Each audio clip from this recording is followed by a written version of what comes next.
Assalamualaikum warahmatullahi wabarakatuh. Selamat pagi, salam sejahtera bagi kita semua. Pada kesempatan kali ini saya akan menjelaskan atau memaparkan tugas 2 pada mata kuliah jaringan komputer. Perkenalkan, nama saya Fakih Abdurrahman Subur dengan nomor NIM 057503252, asal UT Jakarta. Saya dari Prodi Teknologi Pendidikan. Oke, di sini saya akan menjelaskan bagaimana cara menggunakan atau fungsinya CD, CLS, dir, ipconfig, sampai dengan net. Sini bagian pengerjaannya di sebelah bagian kiri. Dan saya sudah merangkum yang penting-pentingnya saja. Untuk mempersingkat waktu, mari kita lanjut ke pembahasan dari nomor 1, yakni CD. Fungsi CD ini merubah direktori aktif di command prompt. Contoh penggunaannya ini CD, C. Oke, lanjut ke nomor 1, yakni CD. Fungsinya merubah direktori aktif di command prompt. Contoh penggunaannya akan saya mengubah direktori kerja ke folder users yang ada di drive C. Working directory saya berada di users seperti ini.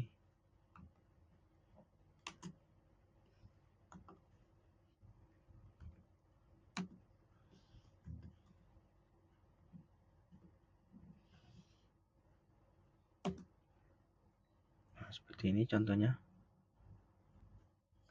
Lalu lanjut ke nomor 2, yakni CLS. Fungsinya memberikan layar command prompt, menghapus semua teks yang ada di layar dan mengembalikannya ke keadaan kosong. Jadi pekerjaan saya tadi akan dihapus semua, yakni dengan CLS.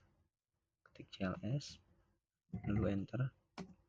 Nah, semua pekerjaan yang tadi saya hilang. Fungsinya CLS ini adalah menghapus semua teks pekerjaan yang saya tadi lakukan.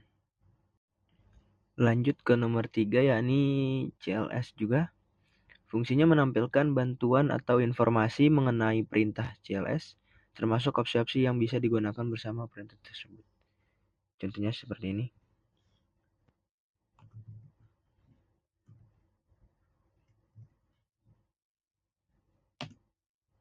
Nah, dalam bahasa Inggris, CLS ini adalah clear the screen. Jadi menghapus semua pekerjaan yang tadi saya lakukan. Lanjut ke nomor 4, yakni dir. Fungsinya menampilkan bantuan atau perintah dir yang digunakan untuk menampilkan daftar isi dari direktori saat ini.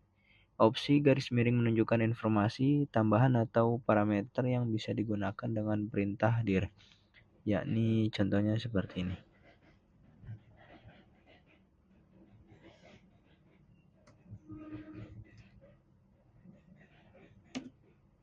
Seperti ini tampilannya.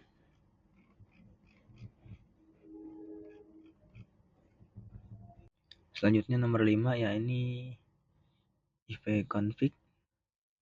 Fungsinya menampilkan informasi konfigurasi jaringan dari komputer termasuk alamat IP, subnet mask, dan gateway default untuk semua adapter jaringan yang ada. Contohnya seperti ini. Seperti ini tampilannya. Lalu selanjutnya ada nomor 6, yakni ipconfig all.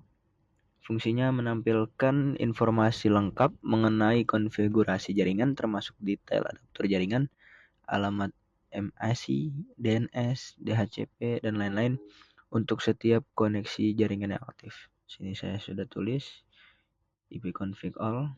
Contoh seperti ini. Seperti ini contohnya.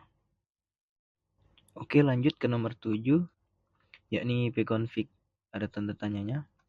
Fungsinya menampilkan bantuan mengenai perintah ipconfig, termasuk deskripsi perintah dan opsi-opsi yang dapat digunakan. Di sini saya sudah tulis ipconfig, ada tanda tanyanya. Contoh seperti ini.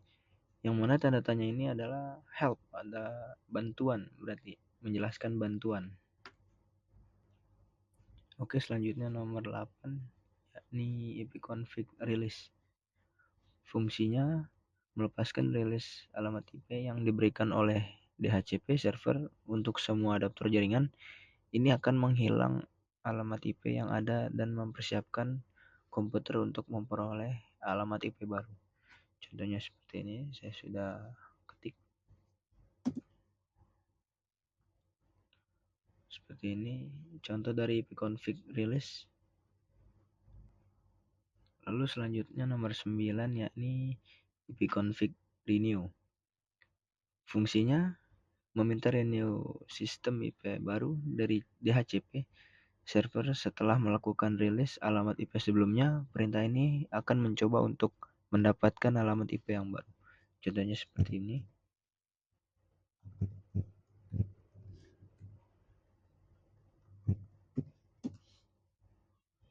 Nah, sini sudah memunculkan atau melakukan rilis alamat sebelumnya. Dan berita ini mencoba untuk mendapatkan alamat IP yang baru.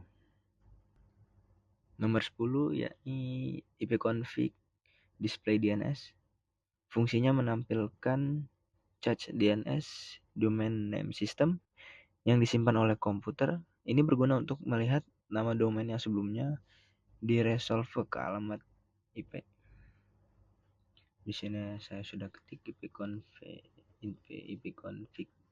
display DNS.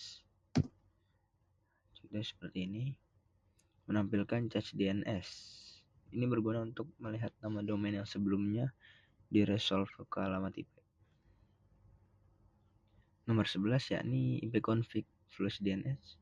Fungsinya menghapus cache DNS yang ada di komputer. Ini berguna jika ada masalah terkait dengan resolusi nama domain atau untuk memastikan komputer mendapatkan informasi DNS yang terbaru.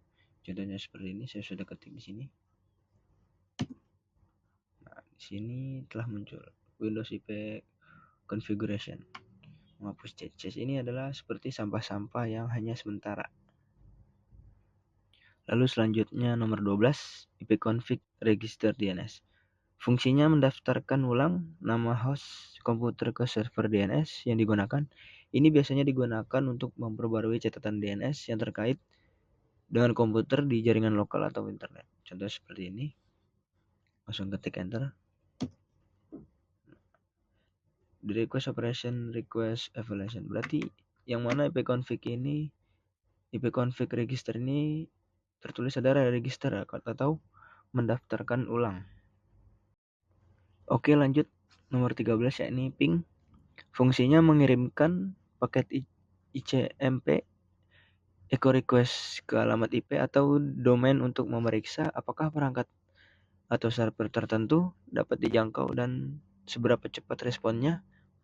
Perintah ini sering digunakan untuk mengecek konektivitas jaringan. Contohnya seperti ini contohnya. Sini telah muncul contohnya seperti ini kurang lebih. Nomor 14 yakni netstat.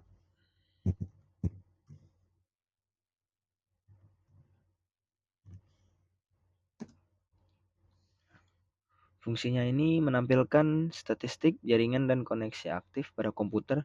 Ini mencakup daftar port yang terbuka, status koneksi TCP, /IP, dan informasi lainnya terkait jaringan. Oke, lanjut ke nomor 15.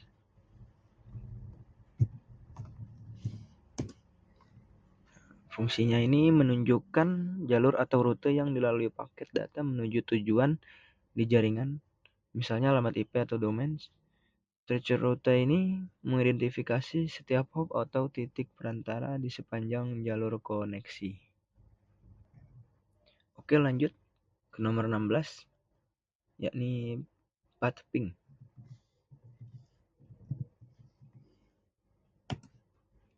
Fungsinya ini kombinasi dari perintah ping dan tracer.